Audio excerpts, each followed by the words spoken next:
Good morning, Bucknutters. Welcome to the Bucknuts Morning 5 here on Wednesday, November 22nd, 2023. I am Dave Biddle. I'll be joined by Steve Helwagen and Patrick Murphy in just a moment. Before we get to those gentlemen, of course, we're going to break down all things the game, 3 days and counting. Before we get to my colleagues, my fellow members of the Ohio State beat, I'm going to tell you guys about a great deal you can get from Piata. Hey there, Ohio State fans. Are you ready to indulge in some mouth-watering Italian street food while cheering on our beloved Buckeyes? I'm going to play both roles here. Absolutely. And if you're looking for the ultimate game day feast, look no further than Piata Italian street food. It's time to elevate your tailgate experience with Piata's delicious pastas, piatas, and salads. Options include tender pasta cooked to perfection, tossed in rich, flavorful sauces. Whether you're a fan of classic marinara or creamy carbonara, Piata's got you covered. Fresh, made-to-order salads with crisp greens, vibrant veggies, and your choice of protein make for a winning combination. And let's not forget about the Piatas. These thin Italian wraps filled with your choice of grilled meats, fresh veggies, and irresistible sauces are game changers. They're portable, delicious, and perfect for fueling up during halftime. Now that we've made you hungry, we are offering you, the listener, an exclusive online-only discount. This week only, you can receive a free Piata pasta or salad with the purchase of a regular entree. Use code BEATBLUE at checkout online in the Piata One app to receive a buy one, get one for any Piata pasta or salad. This offer is valid from now until November 26th, so it's going to run out this Sunday. Receive any Piata pasta or salad with the purchase of any regular size entree when using the code BEATBLUE at checkout online or within the Piata One app. Go Buckeyes, go Piata. All right, let's bring in my guys here. Patrick Murphy, Steve Helwagen, 3 days and counting for the Ohio State game. Let's start with this. To me, there's so many keys to victory. If Ohio State's offensive line can, dare I say, win the battle against Michigan's D-line, I think Ohio State's going to win the game. I know it's not that simple, but Patrick, we'll start with you. Do you think Ohio State's O-line can win the battle against this fantastic Michigan D-line? Well, now that you've made me hungry, all I can think about is Piata and not what's happening on Saturday up in Ann Arbor. No, but I think that is one of the keys. One of the main keys of this game is how Ohio State's offensive line plays. And specifically for me, and I know we talked about this yesterday, Dave, after we got done at interviews, but that interior of the defense or the offensive line against Michigan's defensive tackles, that is where I think Michigan is the strongest and where they can cause problems for a young guy like Carson Hinsman, who, as you mentioned yesterday, not the biggest of centers at this point, and only 2 years into his career, his first year as a starter. Donovan Jackson, I think, has played a lot better, more like the player we expected as the season has progressed. Matthew Jones, I think, has been steady, but you look at if you buy into the PFF grades or those things, it's not like these guys have been fantastic this season. So they're going to have to play their best game because Michigan's, the interior of that defensive line is maybe the strength of the defense, certainly in the conversation. And if they're getting pressure on Cal McCord, if they're stopping the run up the middle, it makes Ohio State much more predictable, and it would be difficult for Ohio State to move the ball the way they want. Steve, what about you? How confident are you that Ohio State's offensive line can win this battle against Michigan's D-line? Well, I think like a lot of people, I've watched Ohio State over the course of the season, and the improvement has been pretty dramatic. And I think that obviously the big numbers that they've been able to put up here in recent weeks, even with some red zone issues this past week and settling for some field goals, they've been pretty solid. Now, obviously, it's a big step up in class for them to go up against Michigan. But at the same time, I don't think Michigan, until the last couple of weeks, has played anybody who's any good at all. And Maryland, to my way of thinking, was able, I use this phrase, to draw some blood on Michigan, the first team all season that really did that. And all Maryland tried to do was be who they were. They didn't do anything special or different or anything. They just gave Taulia Tagovailoa just a little bit of time, and he was able to throw the ball at times and complete some plays.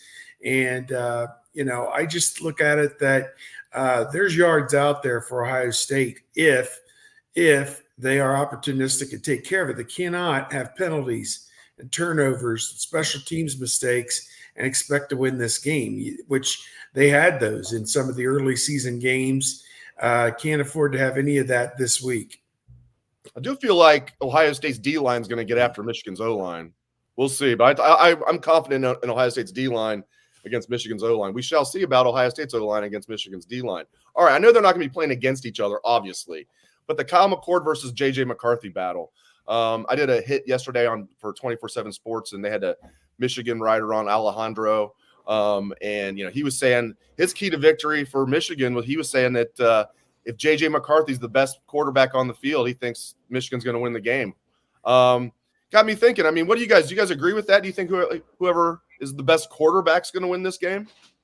It certainly would help for either guy to kind of take their game to that next level.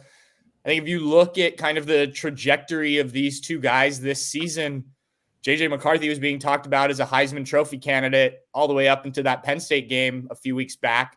That's really fallen off. Now, some of that is because Michigan hasn't asked him to do nearly as much. Some of that, I think, is that he's been banged up, so he hasn't been able to do as much. And you flip it over to Kyle McCord, and I tweeted this during the Penn State game, the Michigan Penn State game. Their numbers are actually pretty similar. JJ McCarthy hasn't thrown as many passes as Kyle McCord, but in terms of yardage, completion percentage, touchdowns, interceptions, it's not that different. And everyone in Buckeye Nation was not everyone. Some people in Buckeye Nation were talking about Kyle McCord as a bum. And I think that has to do more with comparisons to what Ohio State's had at quarterback versus what Michigan's had at quarterback than anything else. But certainly this is going to be the quarterbacks are going to be a part of this game. I don't think either team is going to be able to hide the quarterback similar to what Michigan did against Penn State in that second half and be able to win. I just can't see you running 31 times in a row or whatever it was that Michigan did and have success unless, JJ McCarthy just has a really great first half and Michigan's up big, but I don't see that happening. So to me, I think the quarterback that plays the best will certainly help his team. As Steve brought up yesterday on our show, though, the running game has won this game since 2000, right? The team that has the most rushing yards. So I think it's got to be a balance. And I think Ohio State's done. Yeah. I think Ohio State's done a good job of being balanced this year. They've been able to run the ball when they've needed to. And Kyle McCord has made plays in big moments when he's needed to. And I think that experience may be the difference maker between Kyle McCord and JJ McCarthy. When was the last time JJ McCarthy has had to make a handful of big throws late in a big game? I don't watch every single JJ McCarthy throw, but I don't remember it happening. I know Kyle McCord did it against Notre Dame on the road earlier this season. So I do think that experience is helpful when we're talking quarterbacks. Yeah, I think. Go ahead, Steve. I think McCord, for all the detractors who said he wasn't as prolific, wasn't as accurate as Dwayne Haskins, Justin Fields, or C.J. Stroud, he's just been steady. And steady is what this team has needed because they've had a good ground game, good ground support with Travion Henderson and Chip Trayanum at times. And so McCord is on the verge. He is 101 yards away from the 3,000-yard plateau. He would be just the seventh player in Ohio State history to do it, and it would be the eighth time it's happened. C.J. Stroud did it twice. So, that's pretty good company that he's about to put himself into here on what was such a terrible season for him. If you listen to all the detractors and everything, he hasn't turned it over a whole lot. And he has, just been solid and steady and that sometimes solid and steady wins the race. I mean, Peyton Manning didn't win the national championship at Tennessee. Some guy named T. Martin did. Is this a case where Fields and Stroud don't get you to the finish line, but maybe somebody named Kyle McCord does because he's got such a good group of people around him. So, to me, Marvin Harrison Jr., if ever there was a stage or a time for him to come out and have one of those 8 for 150 and 2 or 3 touchdown type games, this would be it. And if he strikes a pose in the fourth quarter and, how cool would that be? So I don't know, dare to dream, I suppose. But I did a segment, not to take this in a new direction, but did a segment with Spectrum that's going to air this weekend, and Mary Lee Melendez, the host there, asked me, he's like, seems like there's a lot of bad blood between these teams when you can't get the coaches to acknowledge one another in pregame comments in any way, shape, or form. And I said to her, well, what we had here, Mary Lee, was one side tried to actively cheat with a scheme that was so involved. They were going to scout 8 of Ohio State's games in person to video the sidelines so that they could get an idea of the signals and what's coming from Ohio State before every game. When Ohio State finds out that that's the lengths that Michigan, after having their nose rubbed in it for 19 years and losing 17 times in 19 years, had their nose rubbed in it, that they resorted to this kind of a scheme, an elaborate scheme to try and cheat you out of victory. Not only cheat you, but cheat the entire Big Ten and everybody else that they've played out of victory. Yes, it is personal. With Woody and Bo, people are like, oh, they hated each other or whatever. No, Bo actually worked for Woody at Ohio State. Then he went to Miami of Ohio, which Woody told him, don't go to Miami of Ohio. You don't want to go there. And then from Miami of Ohio, he went to Michigan. And when they would have charity events, one would show up to support the other. And, they would meet on the 50-yard line an hour before the game, ask how each other's wives were doing, shake hands, and go about their business. They had respect. It was a rivalry built on respect. And Bo was 5-4-1 against Woody. Okay. These guys, Ryan Day and Jim Harbaugh, have no working relationship. They have no relationship, period. So let me just tell you, if Ohio State gets a chance to bury Michigan, they're going to do it. If Michigan gets a chance to bury Ohio State, as they have pretty much the last 2 years, they're going to do it. So to me, man, Saturday can't get here soon enough. That's what I'm thinking and feeling right now. Hey, real quick, Dave.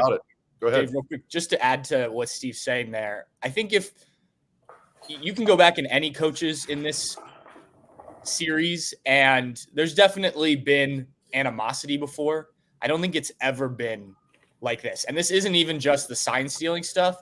I mean, remember the I'm going to hang 100 on you quote that was said apparently on the teleconference with Ryan Day and Jim Harbaugh.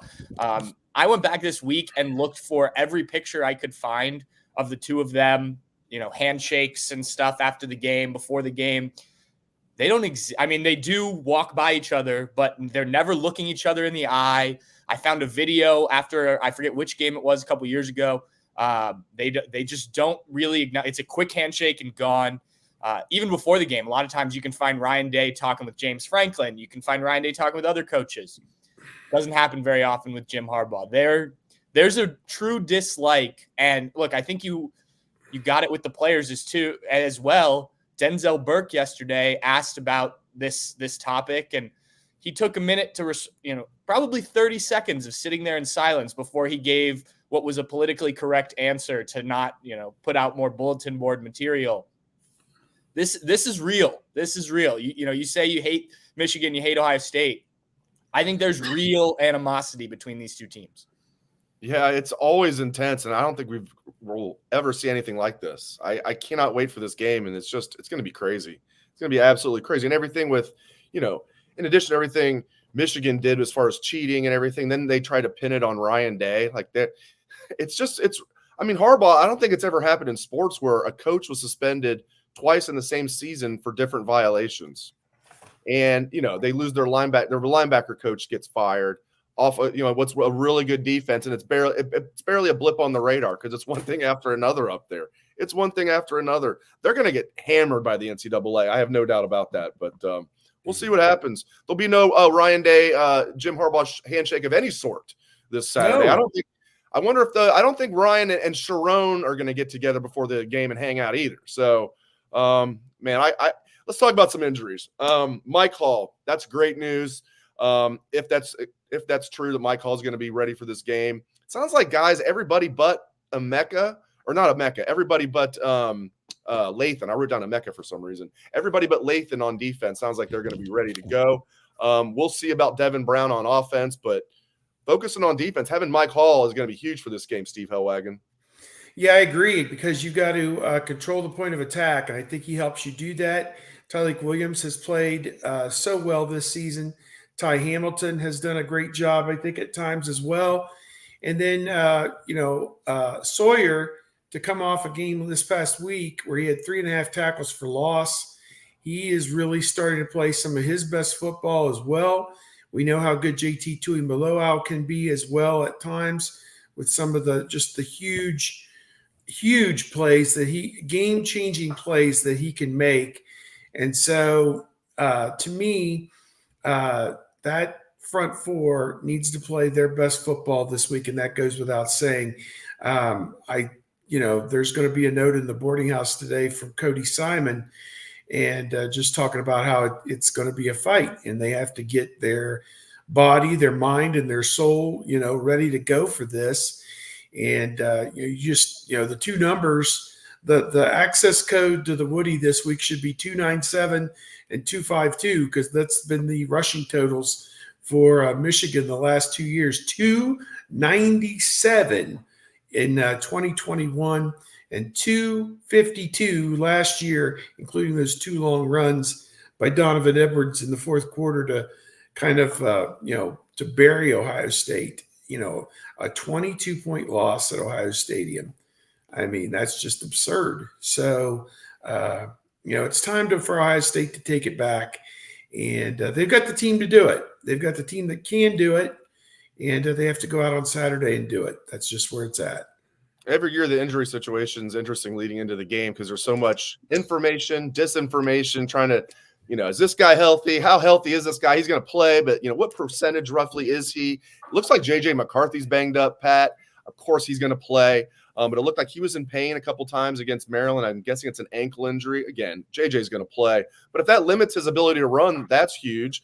We've had people ask about Devin Brown. I talk about Mike Hall. It's great that Emeka's looking great. He looked like Emeka. I was worried Emeka was going to play but be like 60%. He looks good. But get into all the injury stuff. JJ, and Michigan's O-line's a little banged up. Mike Hall, Devin Brown. Do you expect Devin Brown's going to be ready? This is one of those games where if you can physically be on the field and not hurt your team, you're on the field. And not just because it's Ohio State, Michigan. I think that's true every year. But what we were just talking about with kind of everything that's on the line, both in terms of the Big Ten championship and the college football playoff and kind of the normal stuff, and then everything else that sits out there this week. So, yeah, I think, look, J.J. McCarthy's going to do everything he can to be ready for this game. I have no doubt about that. The Devin Brown thing I think is interesting because we haven't seen him out in the field since he got hurt. And I've watched him in warmups the last few weeks, and he slowly looks more and more normal. I think, for lack of a better term, the tape on his ankle has decreased as it did for Emeka over the last few weeks. So I wonder if he probably could have come in the red zone these last couple weeks, but they were like, let's wait on it. Let's make Michigan think a little bit, wonder if he's capable of getting on the field. I certainly think that when they've installed this Devin Brown package, there were probably a play or two that we're holding that one for Michigan if we need it there, as opposed to showing everything that they're going to do out of that package. And they did throw out of it once, and it did not go well. But, maybe the jump pass or something even more creative. I think it's huge, like you said, Dave, that Emeka's back. He did have that burst, a couple of those pop passes last week when he was able to turn the corner and get going. I don't think he was able to do that on that ankle over the last couple of weeks. So I think his health will be big. Cade Stover's looked good the last couple of weeks. And maybe the biggest thing, if we're talking Ohio State's offense, Travion Henderson obviously did not play in the game last year. As a freshman, was pretty banged up. If you remember, he was kind of in and out of games that year. Some of it was because they were up big in games and he didn't have to play in the second half, but he was not healthy against Michigan. And no one's 100% healthy right now, but I do think we talked about this after the game last week, a healthy-ish Travion Henderson, and he's looked the part, no doubt about it, could be really big for this Buckeye offense. Stick with us. We're going to talk more about the game in just a moment, but this is the portion of the show where Patrick and Steve are going to laugh at me. I want to tell you guys about our other sponsor on today's show, Manscaped, and a great deal you guys can get. It's not a bird. It's not a plane. It's a ball trimmer sent from space. Gentlemen, our friends over at Manscaped have been working night and day to bring you a below-the-waist grooming experience like none other with their brand new Lawnmower 5.0 Ultra. We are talking about a next-generation trimmer with interchangeable blade heads for whatever shave your mind can imagine. Upgrade your grooming game to the Ultra Sphere this year by going to manscaped.com for 20% off plus free shipping with the code Bucknuts. High tech for low places, Manscaped. Again, get 20% off plus free shipping with the code Bucknuts at manscaped.com. That's 20% off plus free shipping with the code Bucknuts at manscaped.com. I can promise you've never seen a ball trimmer look like a spaceship. Get yours today from our friends at Manscaped. There you go. All right. That's why Patrick had to miss the show last Wednesday. He was just all over the Manscaped, all over the Manscaped. He loves the Manscaped stuff. I have Manscaped. I have it upstairs. There you go. There it is. Don't do it on the show, though. I will not do it on the show. Okay, I could good. shave my face on the show, though, but it's not really. It's not even. Yeah. Okay. All right. Back to Ohio State, Michigan. Okay. I've brought this up a few times. I even asked Coach Day about it. It's huge to keep your composure in a game like this. We remember, we know it's even happened the last couple years. There's been some incidents where, guys just have bad 15-yard penalties. The one that, I go back 10 years, though, as we all know. That's the best example is 2013. Dontre Wilson catches the punt. They tackle him, and it's like the whole Michigan team, attacked him. It was like they were trying to make sure that they, Brady Hoke probably told his guys, listen, we're outmanned. That Michigan was not good that year. They gave Ohio State a good game that day, 42-41, came down to that 2-point conversion. You've got to keep your composure in a game like this, and that's easier said than done. Guys are going to be chirping at each other. You can't be that second guy that gets caught. I can't remember who. Oh, Steve, we'll go to you. You've seen this time and time. You can't be that second guy just because someone's chirping at you. You can't do something stupid like headbutt somebody. Yeah, we saw that last year, obviously. I think that you got to keep your composure and, again, keep it between the lines and don't, as Coach said, play with emotion, but don't let emotion play with you. And I think that you got to keep the overall big picture in mind that you're trying to win the game. That's the thing. First of all, it's not really a street fight, but you have to approach it with a street fight mentality. Theoretically, after the Michigan State game last year, they've cleaned up all the stuff in the tunnel and will have the proper amount of security. In time, the entrances and the exits of the teams to where they're not in that tunnel together at the same time, and where there'll be a lot of barking and woofing and shoving, and then it spills out over onto the field. So you don't want any of that. You want everybody to save their best stuff for between the lines and between the whistles. So to me, I think Ohio State's going to be fine in that regard. We haven't seen a team that's played chippy all season. They've stayed above the fray for the most part. The only 15-yard penalties I want to see, Dave, are for posing in the end zone. That's all I want to see. Exactly. They can have all them they want if they're up by a comfortable enough margin. If they get a pick six on JJ in the second half and they're up by, can you imagine they do one of those things like where the NFL teams do, where that the entire team goes down? They kind of did it last week too, like do some choreographed thing where you do some dance for like a minute. You're doing they announced Sawyer for a penalty, and that poor guy, all he did was jog in at the end. That was so funny. You get a penalty. Wasn't posing. You get a penalty. You get a penalty. I've never seen that in football before. He jogged in at the end, and here's they even let the freshman Matthews is on the end there striking a pose. It's like, bro, what are we doing? They were practicing that all week. It's always hilarious when the NFL teams do it, and you think how those guys must have been practicing that for like hours because they're I think Taiwan, they're like dancers or something. Was Taiwan Malone in on that? Like standing in the middle like this, bro? You played 4 plays. What are you doing? What a ridiculous penalty, by the way. It's not like they weren't taunting Minnesota. They were saluting their students. They didn't taunt. They didn't throw up gang signs. There was nothing obscene about what they did. That was crap. Just like what they should be allowed. It was a big play at the beginning of the second half.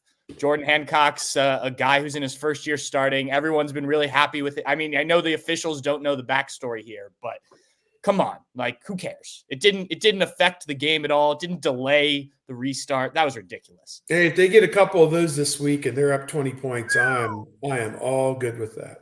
That's awesome, Steve. I haven't even thought about that. I'm going to prepare. I don't need a final score unless you guys want to give one. I'm going to let you guys think about this for a minute. So I want to talk about Denzel Burke, but we're going to close the show predicting who's going to win the game. So I want to give you guys a heads up about that. And I agree. We talked about it a little bit, but a lot of people have said this. I mean, the team that's going to run the ball best is probably going to win the games. That's been the case the last 21 years. Probably going to be the case in 3 days. And a lot of these keys to victory go hand in hand. If Ohio State's offensive line wins the battle against Michigan's defensive line, Ohio State's going to run the ball well.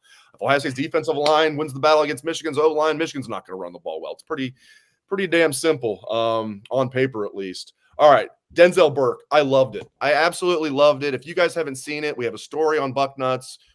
Just go to our YouTube page. We have the entire 7-minute conversation. Denzel Burke fired up, and I love what he said. Now, maybe he shouldn't have said when he said what stands out about Michigan when you watch on film. Nothing. I mean, it was good though. This guy is locked in. He's like, we're embracing the role of the villain. We know we're going up there as the villain. I loved it, Patrick Murphy. Yeah, it was fantastic. I just posted it under the Ohio State Buckeyes on 247 Sports in the chat here live. So if you haven't seen the story, it's on there. Yeah, look, it was very measured by everybody involved in the interviews yesterday. Ryan Day and Jim Knowles, both I felt were loose and in good spirits, but neither wanted to say anything to, put anything out there. Kyle McCord's normal self. Emeka Egbuka was very quiet when he first sat down and very serious. Didn't want to talk about even Michigan. He's asked about one of Michigan's players. He was like, I don't want to talk about Michigan's players. Didn't say the word Michigan. Marvin Harris, all these guys were very, very tame. And then last guy, Denzel Burke, comes in. And even at one point he said, I'm just trying to contain my emotions. Like, this is a kid, as you said yesterday, Dave, this is a kid from Arizona. His only connections to Ohio State are that he chose to play football here. And a lot of times we see with players that come from especially further away that didn't have any knowledge of the program really, other than occasionally seeing him on TV growing up, that this game, it doesn't really ever, not that it doesn't click, it certainly clicks. But with Denzel Burke, it sounded like somebody who'd grown up in Central Ohio watching that game his entire life with the kind of emotion you could see was kind of sitting in him. And I think it's really affected him these last 2 years. This is a kid who wants to win every game, but he clearly has a focus on, I can't leave. And other guys made these comments, but his was just so much more pointed. I can't leave without beating Michigan. And look, I don't think Denzel Burke's coming back next year because he's played really, really well at corner for the Buckeyes this season. He's probably going to be a high pick. So this is the opportunity. He realizes that, and he said it. We're going to get it done for the state of Ohio. I wouldn't say that's a Jim Harbaugh guarantee, but I do think that it is a pointed message of what they're trying to do on Saturday. And again, like we talked about earlier, there's more behind this game than just the rivalry, right? Denzel Burke, I think, is well aware of everything that's going on. Yeah, and he said, he's another guy that was banged up the last couple of years in the game. He said it's not an excuse, but he's like, I'm healthy now. And he's like, that's another good thing for us. I like how he said it like that. He's like, that's another good thing for us. Yes, I agree, Denzel. That is good for you guys. All right, let's get to it, boys. Steve, who's going to win this game? I am thinking more and more Ohio State. And the only reason I say that is Michigan, for the first 20 minutes of the Maryland game, they're up 23-3. If that's the part that Ryan Day saw at the Blackwell Hotel before they headed to the Skull Session, he's got to be wondering about what they're getting into. And then when they're on the field warming up, somebody probably came up to him and said, oh, yeah, they held on. They won 31-24. He's like, what? How did that happen? Well, they didn't play very well the last 40 minutes. And Maryland did a lot of things to exploit what Michigan doesn't do well. And so I think there's a lot out there that Ohio State could take advantage of.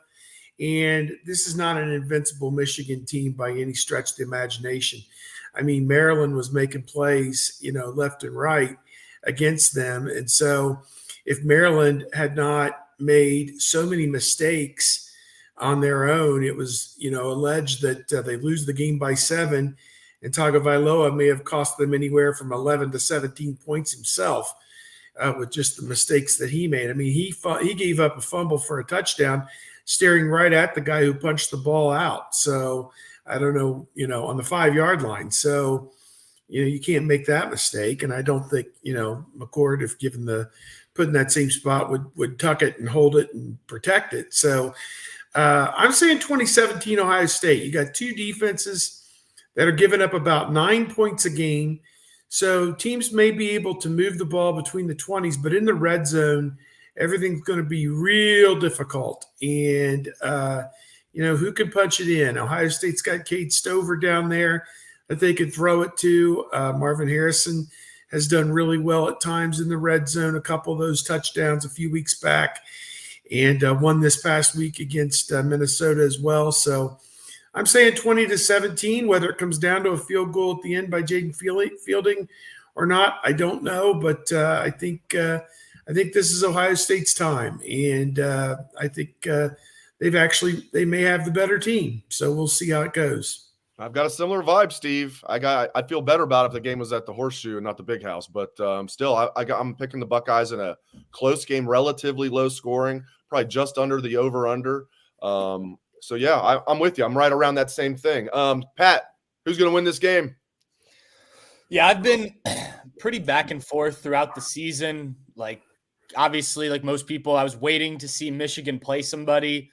While I think Penn State showed that Michigan is beatable, I also liked that Michigan, from a Michigan perspective, They gutted it out. Yep. Yeah, and just, hey, we're going to run the ball and you're not going to stop us. And I think good teams can do, whether it's running the ball, throwing the ball, we're going to play great, whatever it is that you're best at. And I think Michigan showed it in that game. You're right, Steve, about last week. I missed probably some of that Maryland comeback. I had to rewatch the highlights while we were down on the field. But even when Michigan was up big, it wasn't like they were doing anything. Maryland turned the ball over. Maryland had it was almost more self-inflicted. Now give Michigan some credit. I do think there is something to that week before the game. We saw it last year. Ohio State struggles at Maryland. Michigan struggles against Illinois. So I don't put a ton into that, though I do like that Ohio State came out and handled business. I am certainly leaning more Buckeyes than I probably was a week or so ago, but I'm still very back and forth on it. You said it, Dave. That game being in Ann Arbor certainly will play a factor. And then, I just don't know how do you take into account kind of the Michigan belief that Ohio State is at the root of all their problems, right? That, do they believe what's been reported? And does that give them kind of the level motivation with what Ohio State has? So I'm still very torn. I guess I'm leaning more Buckeyes now as we get closer to the game, but I'm up in the air. We'll find out Friday. They made their own problems. One's real and one's made up. Oh yeah. What's real is they have problems. What's made up is that Ohio State has anything to do with their problems. You know what I love? One's real and one is made up. Speaking of, this is not made up. I'm sure you guys have seen this. There's been now multiple posts on different Michigan message boards because they've been lied to by their writers. Not every Michigan writer, but several have been lying to their customers. And there's now been posts on Michigan message boards that say things like, if you want to hear the truth, go to Bucknuts. I'm not joking. They're saying they've been right. Mike Valenti's been right. Our guys have been wrong. Now, those posts don't stay up long. They get downvoted like crazy, and then they probably get deleted. But it's been screenshotted to me many times now in the last few days that these posts from Michigan message boards saying, if you want to hear the truth, got to go to Bucknuts. I think that's hilarious. All right. Great stuff from Steve Helwagen and Patrick Murphy. Happy Thanksgiving to everybody. Enjoy it tomorrow. Enjoy the football, the food, the family. I love Thanksgiving. It's one of my favorite holidays, if perhaps my favorite holiday. I don't know. But great stuff from Steve. Great stuff from Patrick. Thanks to all of you for tuning in. Happy Thanksgiving. I will see you guys Friday with J-Book. Thanks, guys. Appreciate it.